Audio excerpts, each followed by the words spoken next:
I'm Nikki Jumper, and I'm hanging out with Rob on Front Row Live.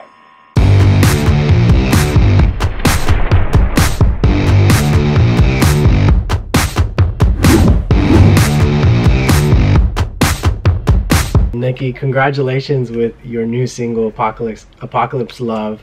Talk to me, jumping into it, talk to me about the creative process with this track and, what really inspired this track for you?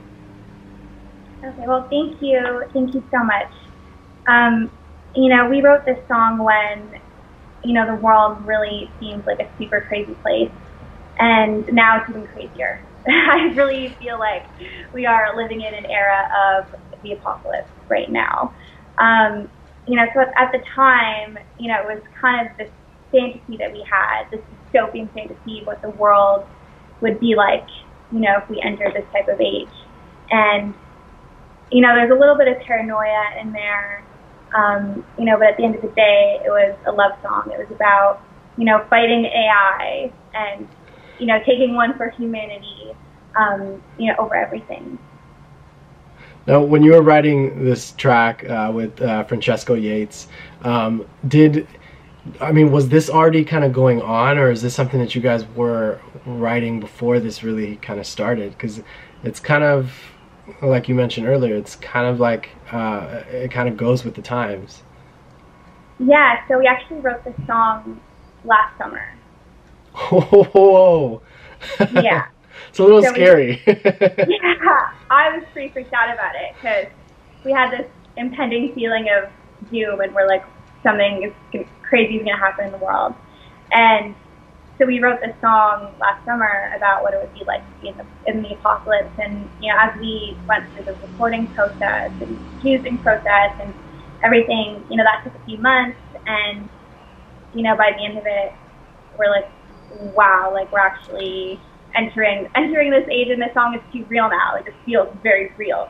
So it's pretty freaky and, pretty timely to put it out. And I almost hesitated putting it out because I was like, this is so real now. Like, this is too real. Like, this is supposed to be, a dystopian fantasy of everything, and it just turned into what it is now.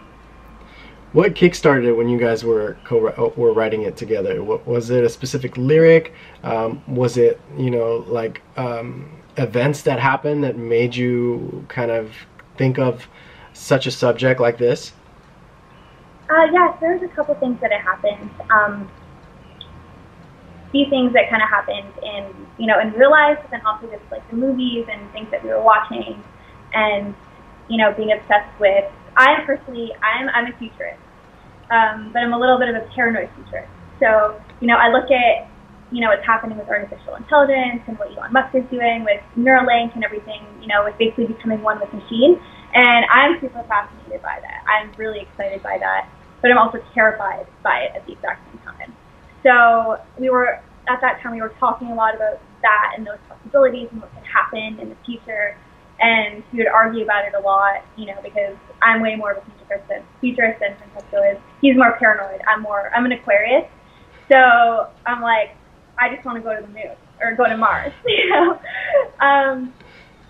So we were thinking about those things, and at the same time, my friend, she had basically she was a part of a shooting that had happened in Toronto, and it was really scary at that point. I was with Francesco. We were out at a hotel, just like enjoying our night, having dinner, and my best friend, she called me on the phone, and she's like crying, and she's like, I'm in the basement of a chocolate store right now. She's like, there's a shooter outside, like shooting everybody on the patios, and she's like, I don't know if I'm gonna make it out alive. Like, I think I'm gonna die right now.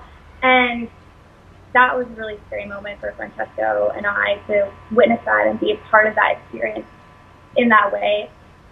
And, that's when, feeling in that feeling and being in that moment of what she was going through and experiencing, while also, thinking about future and like AI, we're like, oh my God, like, what if the apocalypse happens? Like, what if like this is our new life? Just, just all these things and war and, that was the feeling that we were in the moment that we were writing the song. It's like, what could happen? What's the possibility? And there was this fear and this paranoia, but then also this excitement about the future.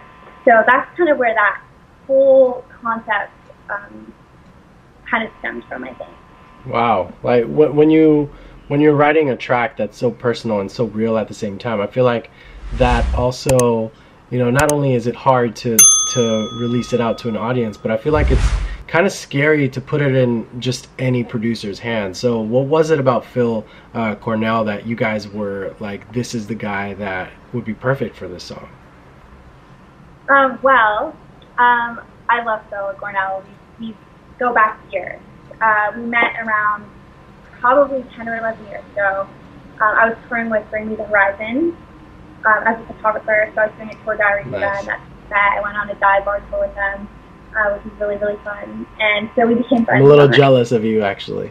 It was a really, really, really fun time. And we kept in touch over the years. You know, I would go out, like hang out with them, and every time, you know, they were in town, we'd hang out. So we kept in touch. And so Francesco and I, we had produced an original version of Apocalypse Love.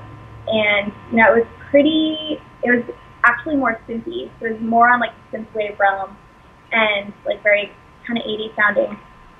And so I actually reached out to Phil and I was like, hey, like, do you know anybody that can mix the song for me? Are you able to mix the song for me? And he's like, yeah, like, send it over, I can do it for you. And he's like, okay, it's a little polite, and I want to make it more dirty. And I was like, perfect. I was like, exactly. You know, like, I feel like because, we were on tour in that time, you know, back like 10, 11 years ago, and we know each other from that more alternative music scene.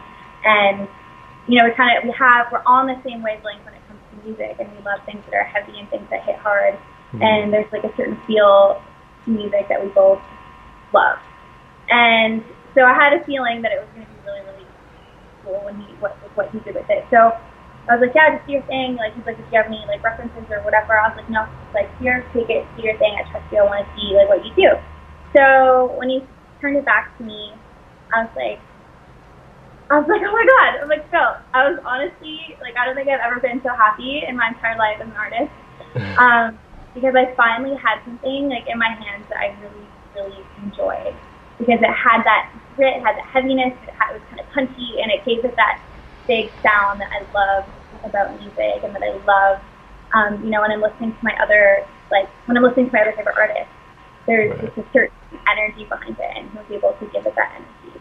So I'm so excited about that.